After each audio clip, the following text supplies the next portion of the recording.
Here's how to turn on dark mode on your Kindle.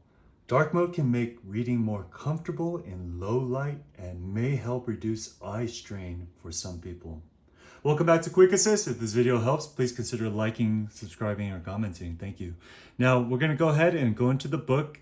Then we're going to go ahead and click on the top and we're going to see this quick actions arrow.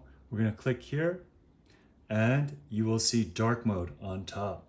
So go ahead and click on dark mode.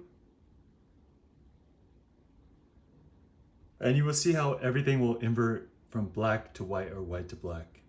Your page will immediately switch to dark background with light text.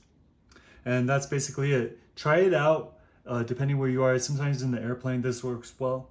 You could follow the same steps anytime to switch back to light mode. Okay, so all you have to do is go ahead to the top, click on the quick actions, then we're going to unclick the dark mode, and now it is back to light mode. All right guys, thanks for watching. See you next time. Bye-bye.